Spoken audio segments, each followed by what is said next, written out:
Yeah, this is Wednesday, isn't it, Ole? Yeah. Wednesday, April 2nd, 1986. Yeah. And we're up here visiting with Ole Feland up in New Salem in his house. Ole, how old are you now? I'm 81. 81.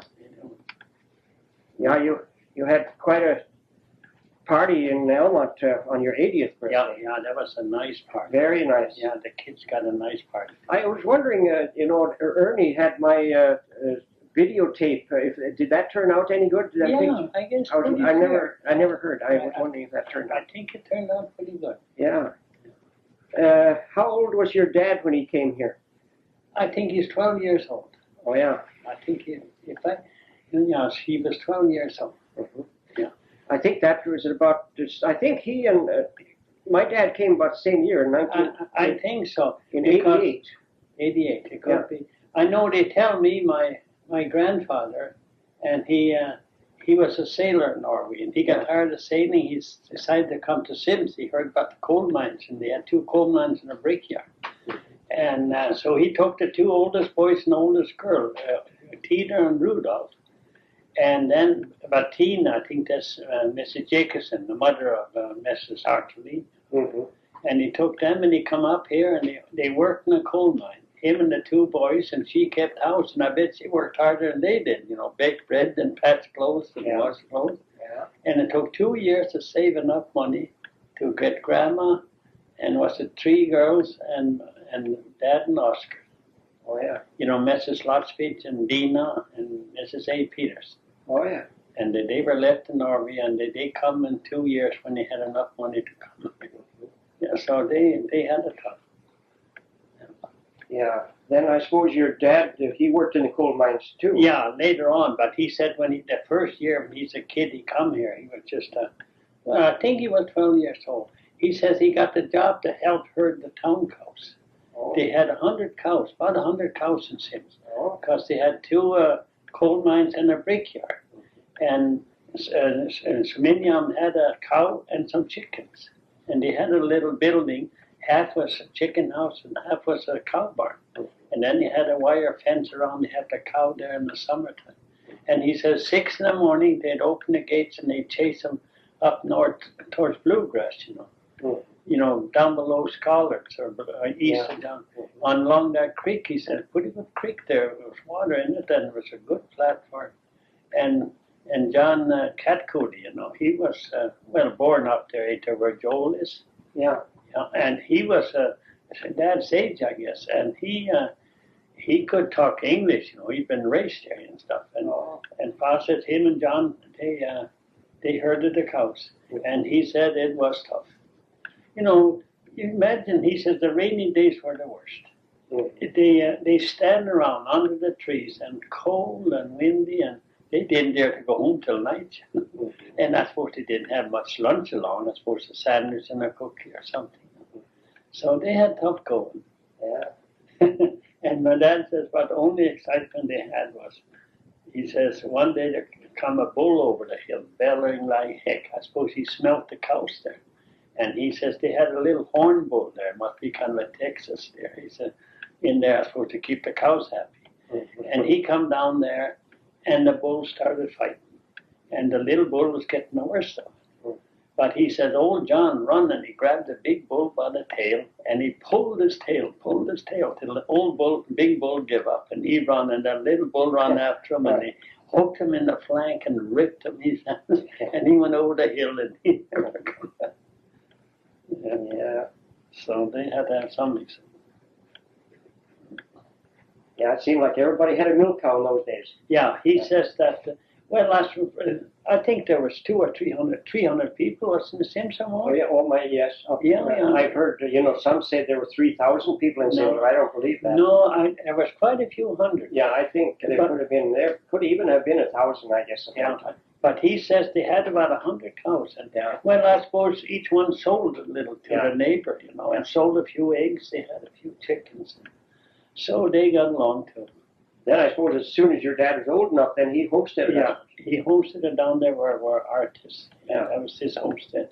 And then I guess when he got 21, then him and your dad went to Norway and got their school day sweethearts and got married and come back and Yeah. never got back to Norway. No. And No, it is neither funny, they talked about it and they both could afford to go, but they never got it going. No. Yeah.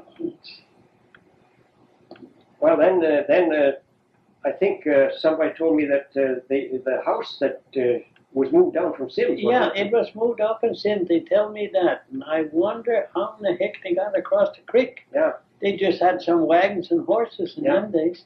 And I remember the picture of that house. It's kind of a longish house. And I don't see how they ever got it hauled out from Sims. And then in later years, then he built this, well, I guess he kind of took some of that old house and he built that square house that's on Art's place. I can just barely remember when they were building the house. Oh. Yeah. Now then I suppose your dad did work in the coal mines. Yeah, he worked for quite a few winters in the coal mine after he was married. Because my mother says that what the worst was he'd go long before daylight in the morning. And she had some calves in the corral, and well, I guess she fed the calves some hay, and she says the worst was the water. You know, they just, with the rope, and rope pails, and dump it in the trough. Yeah. And oh, she says our hands got cold. Yeah. And then finally, they got a pump, and she says that was so much easier to pump water to the calves in the corral and feed them. And she says many a night he used to ride to Sims, horseback. Oh, yeah. And many a night it was so darn cold he come home, his feet were numb, he had to put him in cold water to get him circulating. And poor old Falcon and Peterson, they walked from. Yeah, I guess so. They walked from down there where Falcon is, and I guess Knudsen lived across the creek, and they both walked and back and forth from coal mine. That was rough going. Yeah. The pioneering was tough going. Oh, they tried everything to make it go on. Yeah, it wasn't so good. Then your dad went to raising horses, didn't he? Yeah, Trading. Yeah, he raised quite a few horses. I know he tells about all the horses he sold all over the country. And they got a good price for them too, I guess. I guess so. Good price. Well, there was quite a demand for horses. Oh, yeah. Everybody had to have some horses to work with. Yeah. Then didn't the railroad company hire him to plow a fire guard? Yeah, he said he plowed fire guard one summer from, I think he says Mandan and Dickinson. Mm-hmm. And he says that I think they had 4 breaking plows and one behind the other. And they plowed fire. I see. Yeah. And I suppose they had. So they could do it all at one time. Yeah. I see. Yeah. I suppose he had 4 horses on it. Yeah, I think 4 horses on a walking plow. Yeah. And they must have had somebody head with cab to feed the horses and must have had a lunch with. Yeah. But I don't remember asking that. But he says it was pretty tiresome work, That would be tough. And get around the creeks and plow down the creeks. And he said it was quite a job, but he worked on that all summer.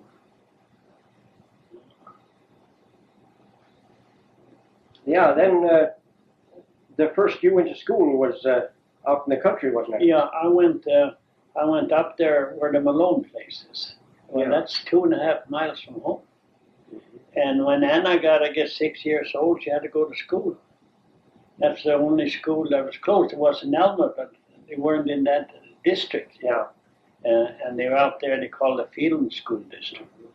And then my dad, he plowed a furrow from the house to the schoolhouse, up and down hill, across where behind, no fences, no fields or nothing. Well, the girls went, and then I know when I started, and we walked to school. And by gosh, it was pretty scary. I don't see how they dared to send Anna. There were so many horses and cattle. Mm-hmm. And I know we walked to school, the horses would graze on the hill, but they look at us. But them darn big steers come and they wanted to smell of us. And God, that was scary. Gosh. And I know I went to school and the first few days I couldn't talk no English, And I know the teacher got after me for something. I guess I couldn't learn ABCs fast enough, and she gave me heck, and I got scared. And I run, and I grabbed my cap in the hallway, and I run down to the spring there by Malone's. There's a good spring, and I can remember Joe Koba and Norman Hansen.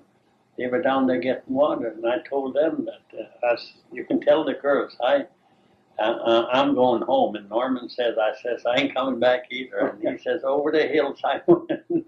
And I didn't have to come back again and then the next year I went, and then they had this Mrs. Crowfoot. She was a nice old lady.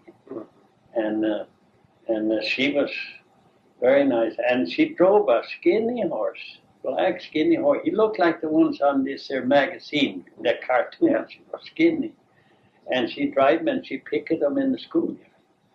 And by golly, in the evening after school, we'd go and we'd harness up the horse, a little buggy harness, and hitch it up and pull it and lead it up in front of the schoolhouse, and she'd drive it. And one morning, in the evening, we couldn't get it up. We had a heck of a time. He was so weak. Yeah.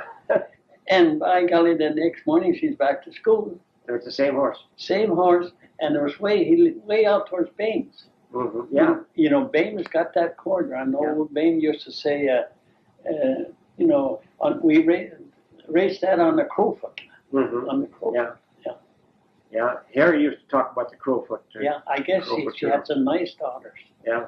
I know they all say she has some nice daughters, Mrs. Crowfoot. But then you start going to Alma. Yeah, then we got, I went there 2 years, and then we got transferred to Alma. Alma took in so much land into the school district.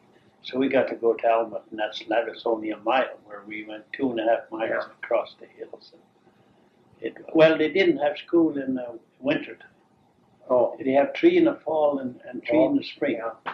Yeah. In the middle of the winter, December, January, and February, there was no school. Then they started in March again. Yeah. Mm-hmm. Yeah, 3 months, spring and fall. Yeah, that's many years. Yeah, Elmont, that was quite a town at one time. Oh yeah, by golly, it was pretty lively. I know we used to go to school and go through town, and gosh, there was always something going on. Yeah, they had 2 banks and 2 hotels, wasn't it? At one time they had one on the corner, and the Sherbet had a hotel with that we called the Red Building. Yeah, that later on got to be a pool hall. A pool hall downstairs, and Walker lived upstairs. And 3 grocery stores, Ole Ellingson and Knutson and Kelson. Yeah, I can remember when Holders was still there, but then he sold out to Kelson. Yeah, I remember that. Yeah, at that time, then Timmerman had a store across the street, too. Timmerman had a big store. You remember that, too? I remember that, too. And we used to like to go back and look at the monkeys in the cage. That's somewhere's telling me, yeah. You had monkeys. He had 2 monkeys in the cage in the back. Did they burn up when the store burned? Yeah, they went with the store. Is that right? Oh, yeah. Yeah, he had quite a store. Groceries on one side and kind of hardware and stuff on one side. Yeah, and I think in the back end he sold lumber too, I guess. Yeah, he could have. Way back there at Chamberlain later on. Oh yeah, I believe that Chamberlain place. That was Chamberlain. Yeah. And then Chamberlain was, Yeah. No, that was a big store. Well, that whole street was something. There was a pool hall, there was a barber shop.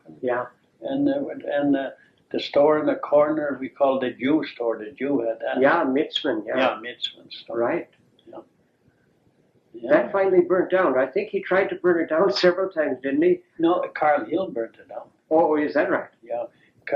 They said she had. That was in harvest time. We were heading, and by golly, here before dinner we seen a smoke canal. We went up, and they said Mrs. Hill was heating bath water, and they figured, the stove. Oh, I see. And it burnt at where the butcher shop was, know, Wilson. Right. Yeah. Mm-hmm. And that old house that Chamberlain used to live in, a little house.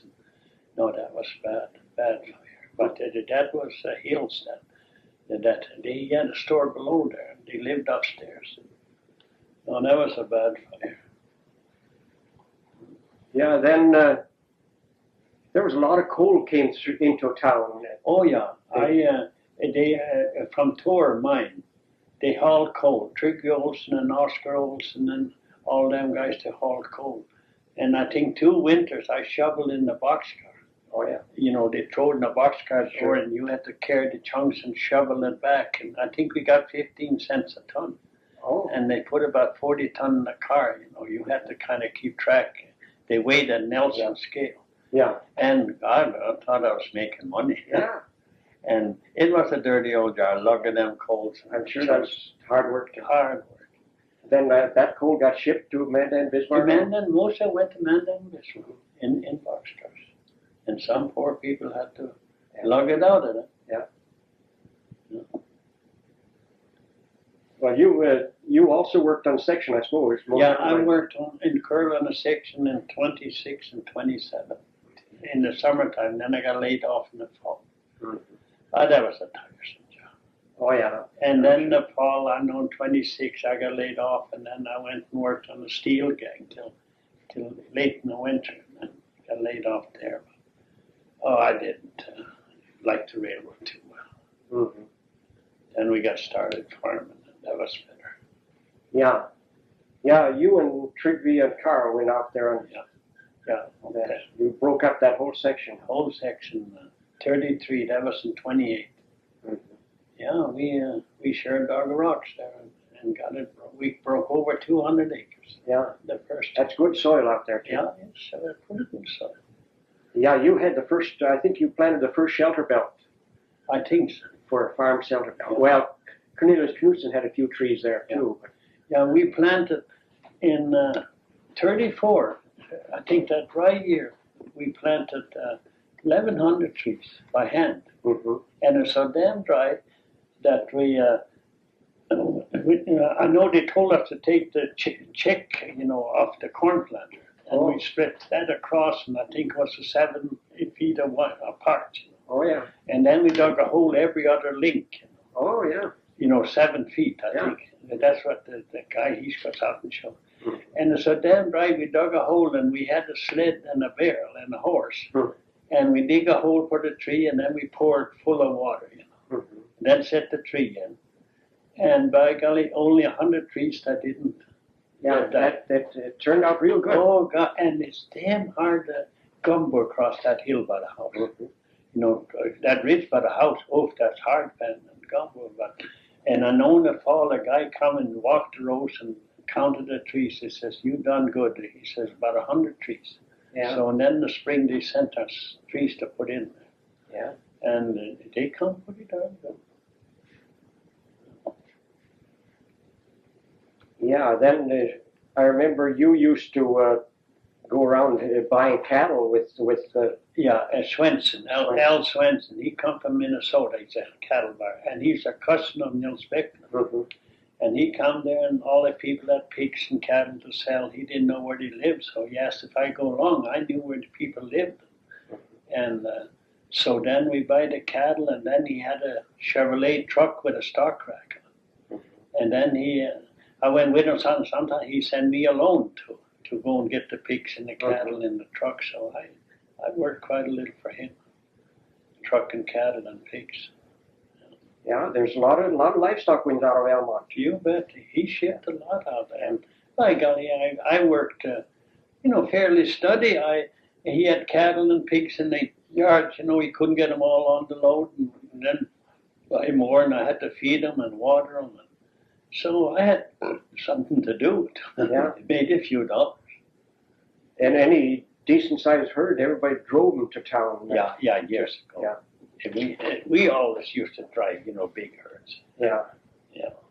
Yeah, I can remember one time we drove, Carl said, "Come around to my place and we'll drive in together." And I know it was a little bit warm, and we got over there in a white butte, and Carl had his cattle already, and we run them together. And I know the cattle went into the brush, it's warm, in them there cluster of trees, and we couldn't get them out. Carl said, "I'm going home and get the dog." He had a collie dog, and he went home and got him, and boy, he sent him in there, and boy, the cattle come all over. And we got them all out, and I know we was chasing, Well, from Fritz Hager's and up towards Carl Knutson's there. Mhm. I know I got off and I walked and led my horse. I got tired of riding. Walking in the ditch and it was a darn old rattlesnake. Well, only thing I always carried a lariat rope on the saddle. I wasn't too good a roper, but always had for killing rattlesnakes. Mhm. When I go and check cattle and ride along the horses shy, then I'd get off and I'd listen and hear the rattlesnake. Well, I'd just take the lariat rope and double it up and I'd hit in the grass where I heard it. And then the rattler will roll around, you know. Stun them. It didn't take much to stun them. I just step on their head and cut their head off and cut the rattles off and go. And that day, up there by Carl Knutson's and Fritz, there I killed 2 rattlesnakes. Wow. And I know when I got to South St. Paul, I was in the office there, and this salesman, John Martaylor, he says, I hear you fellas got a lot of rattlesnakes up there. Yeah, I says, we got quite a few. I says, I killed 2 of them. When we was driving the cattle in along the road. And I had the rattlers in my pocket and I threw them on the disc where that there girl was sitting figuring and she jumped up and she went away from the disc. She heard us talking rattlesnakes. Wow. And when I threw them old rattlers, it scared her. She said she'd heard so much about them, she was scared of them.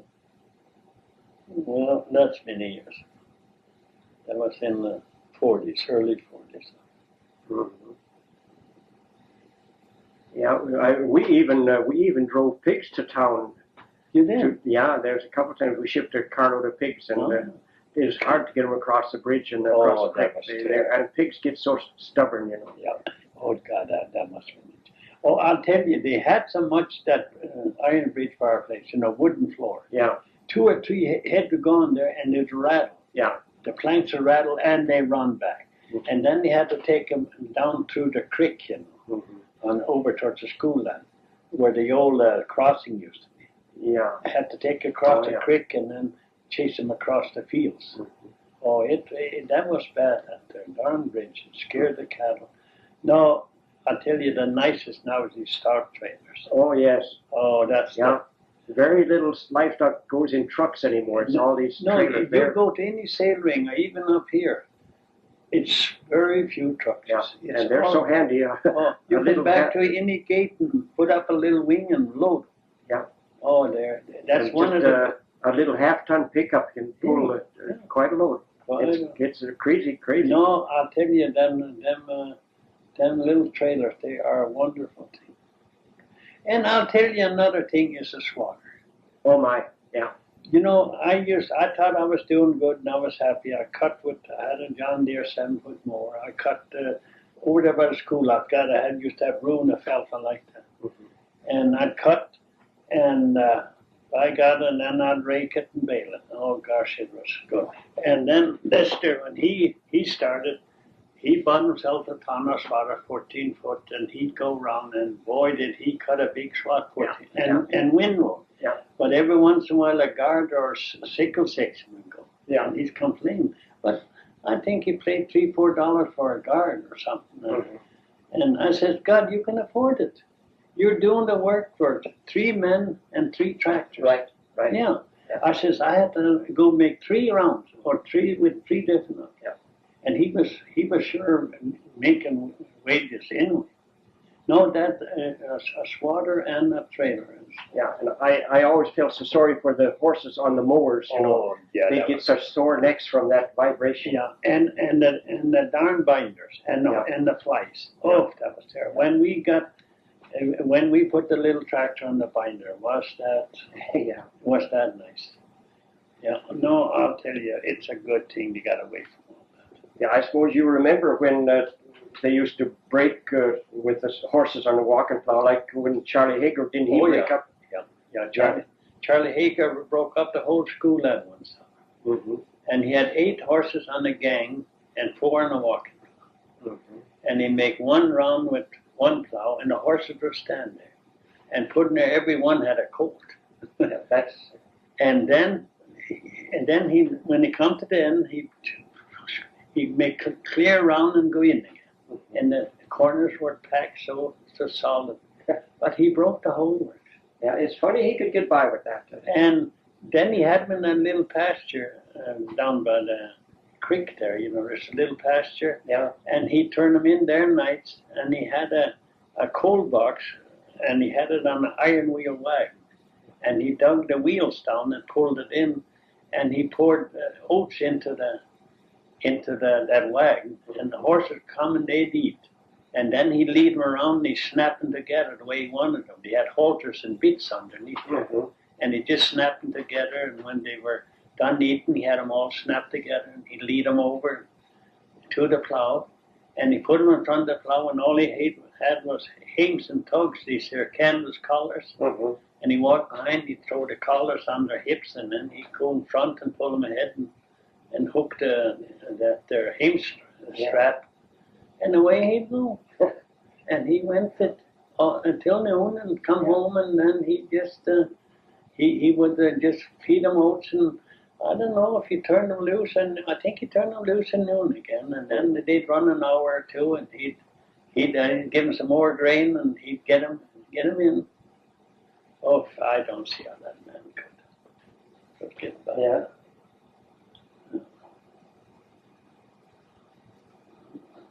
Yeah, here I come up to New Salem from Elmont now this morning in about 10 minutes, and we used to go by train, and always the passenger train. Yeah, and number 8, you know, used to come in about 20 to 12. Yeah. And that's our clock when we were in the field. When number 8 come, then we unhook and go home for dinner. For dinner, yeah. And then it come about 7 would come back in the afternoon about 4 o'clock. But we could go to New Salem and shop and this and that and get home on the train again. Yeah, it was handy, and it didn't cost too much either. No, I don't know. I suppose it's 30, 40 cents, 20. Yeah. Yeah, it wasn't much. No, it was pretty nice with that railroad. Yeah. You were confirmed in Sims, weren't you? Yeah. Yeah. From Dordo. Yeah. Dordo, he was the preacher. And he come to Almont every Saturday forenoon and read with us. Oh, I see. And he used to walk most of the time. He walked? He walked from Sims to Almont, and pretty cold days. And he'd walk back again. And, well, I don't know if he had a car. I don't think he did. And maybe not. I don't think he had a car. No, I know one Sunday he didn't have wine for communion service, so he came over and asked my mother what to do. She said, I'll send Barney down and he can get some wine from Ole Ellingson down in Elmont. So he didn't get back quite in time, so they had to hold up the service for a while until Barney got there. Yeah, that's pretty good. Yeah. Oh, yes. No, I tell you, it was a struggle in the olden days. Yeah. Yeah, it wasn't so good. I suppose you remember some of the dances that they had in the old hall down there. Oh, yeah, there was lots of wine. A lot of good times. Yeah. A lot of wine. I got allowed to go uptown, you know. Yeah. And look. Yeah. And there was some pretty big crowds and some pretty wild parties. I remember some of the medicine shows that used to come through. They were good pudding. Yeah. By golly, they had some good medicine. Yeah. Oh, God. They'd always have some kind of a medicine to sell, too. Oh, yeah, they were always selling herbs. Anybody with any herb. Oh, they had all kinds of that there medicine. And they used to have a pretty good show. They had doing tricks and they had jokes. Yeah. And they, even once in a while, I think they had some old picture they showed. Mm-hmm. Yeah, no, we thought it was great. Yeah. Yeah. Then they had, I remember when Punch Tippy used to wrestle, they had quite a few wrestling matches in there for a while. Quite a few wrestling matches. Well, that reminds me, I remember they used to sit on some of these scales and pull. Yeah. And somebody said you pulled over 900 pounds. Well, I know that time I could pull. I know it's at Carl's Hill, and I pulled the weights on the scale, the platform scale, and then they hung on a carpenter hanger, and then they laid on a pair of pliers, and I could pull it and hold it. Is that right? Oh, I had strength. Yeah. I know so many Carl Hill thought he could lift, and Carl, he was strong too. Oh, yeah. Carl couldn't lift near what I could. Exactly. Yeah, that's terrific. Yeah. Yeah. Yeah, that was quite a go then, you know. They always seeing how much they could lift on the platform scale. And then buckers, they were sharp underneath. You had to take a pair of gloves, right, and put over your hands, and then and it was quite a challenge. Well, I had a little weight, but that wasn't much, you know. Not that much difference. No, I was over 200. You know? Then, do you remember when they used to play baseball just across the track from the elevators? I don't remember much of that. Oh. I can remember when I was a kid, one time they had horse races there on the 4th of July and a ball game. Oh, yeah. And they even had a stand built, you know, the announcer and stuff. Oh, is that right? I can remember that. And they had a racetrack. The diamond there, right west of Eddie Willman's house. And Cornelius Gibson. Yeah. Cornelius lived in that house. And the backstop was, I suppose, 30 feet from there. Mm-hmm. And then they used to bat them out towards the creek. Across the creek, there was no building, and that was a nice big diamond. Wow. And once in a while, a ball would go over the creek, but it wasn't often. But that was a home run. Yeah. But they had some good games, and I know putting every Sunday, Cornelius got a window knocked out. Oh, is that? A foul ball would go over and they had a pretty high stop. Yeah, backstop. And by golly, it'd go over and bang, you would hear the glass break. And Canadians played ball, but it didn't seem to work. Yeah, anything went with him, I guess. Yeah, I can remember this old Neil Gillis, he pitched, and Johnny caught it. Yeah. And Bill and Neil, oh God, he'd wind up, and he threw like heck. Yeah, they had a pretty good team. Yeah, and I thought Johnny was a pretty good catcher. Yeah, he was a good catcher. And it's funny with Johnny, he was the greatest guy to hit foul balls. Oh, yeah. He got up and he hit 2 or 3 fouls and out. Yeah. He seldom made it to. No, I remember that too. He hit so hard. He swung so hard. He says, I think I swing too fast. Yeah. And up goes the foul. I bet there's a lot of his fouls that broke the windows in Cornelius' house. But, they had some pretty good players. And the Rocky Ridge used to come, and they used to have a pretty good team, too. Yeah, even out where you used to live, that Pumpkin Center had a team. They had a team. The Timpies and... Yeah, that was in the later years. Yeah. Yeah, they had a little team, too. Oh, God, every town had a team. Oh, yeah. I know Judson used to come up, and they had a real good team. Yeah. Yeah, Judson had a good team. Real good. And there was a battle between Sims and Elmont, too, there for a while. Oh, yeah. Yeah. But they never could get along. No. Oh, gosh. I know one Sunday, Andrew Holders was pitcher for Sims, and Joe Olson pitched for Elmont. Mm-hmm. And Joe was a pretty fair pitcher. He hadn't celebrated too much tonight. But one Sunday, boy, he struck him out. And then they claimed he had rosin on his pants, you know. It was a hot day, and he'd rub his hand. Wow. And they even went and felt if he had rosin. Is that right? I guess you wasn't allowed to use rosin on your hand, you know. You grip the ball so much solid. Yeah. And I know they went and they felt of his pants because they said he says, my hand gets so sweaty, and he rubbed it to get a good grip on the ball. And he sure socked them in. Yeah. And they got took, and that was hard to take. I know they used to argue about the only 2 teams were Sims, and Sims with the red suits on. Yeah. They had red suits. Yeah, they had a good team too. There's some Indian M. Johnsons and boys and Andrew Holders and all that. You remember Herb and Young? Oh, yeah. I barely remember Young. Yeah, and Herb, he used to live out there in that Sherbert place where I live, and he traded the farm to Sherbert for that hotel. Oh, yeah. And then he ran a pool out there, and Sherbert ran on the farm. Mm-hmm. And I can remember, I used to like that at noon, like in harvest time. My dad used to get the Scandinavian paper, daily paper, mm-hmm. and he liked to have it. So at noon, after I got done eating, I used to ride in the old pony up to town to get the mail. Mm-hmm.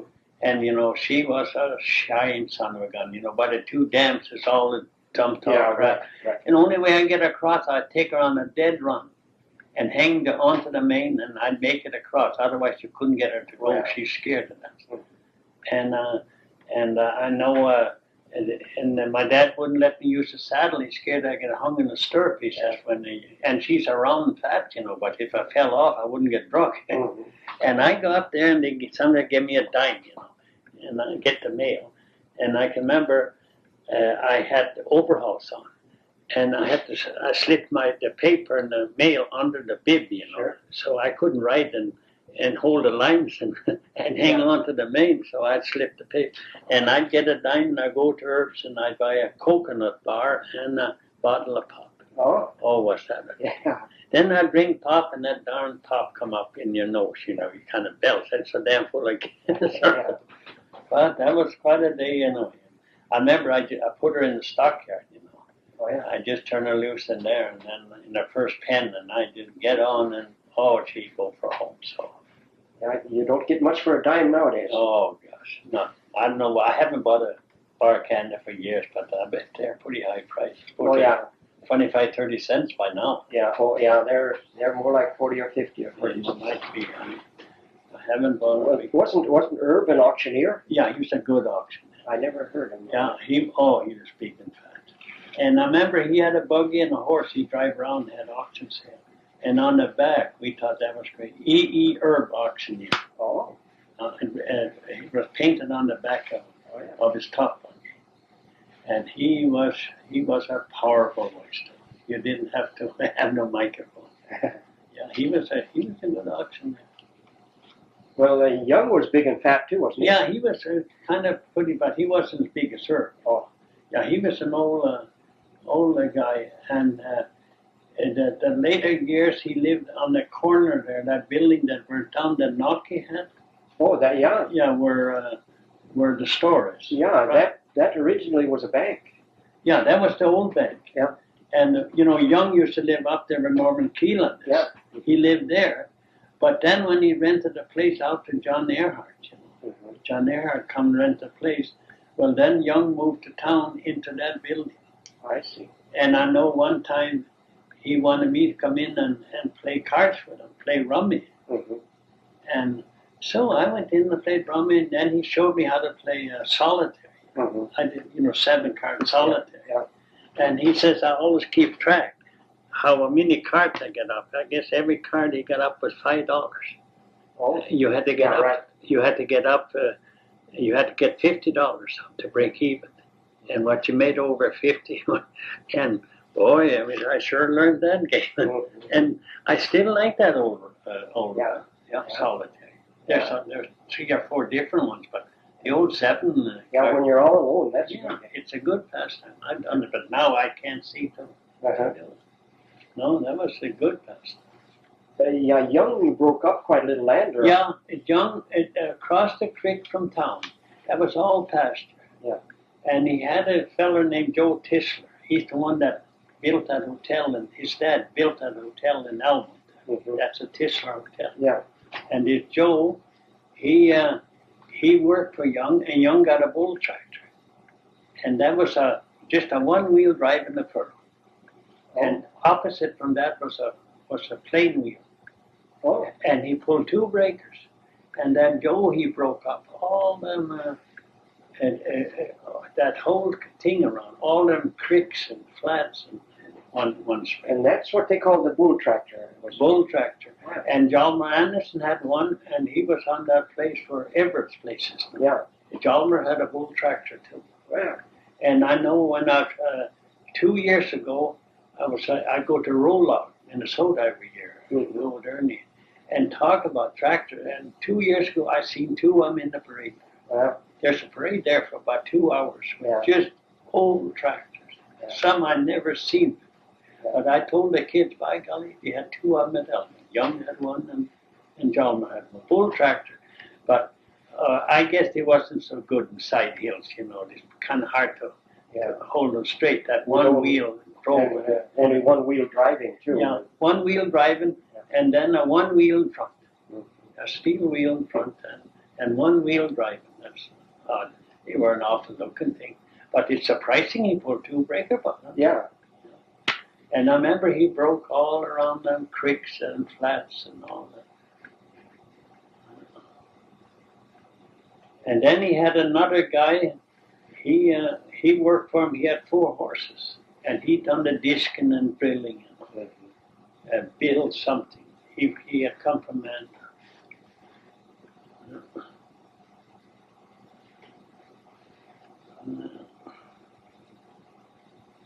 Yeah, there used to be so many.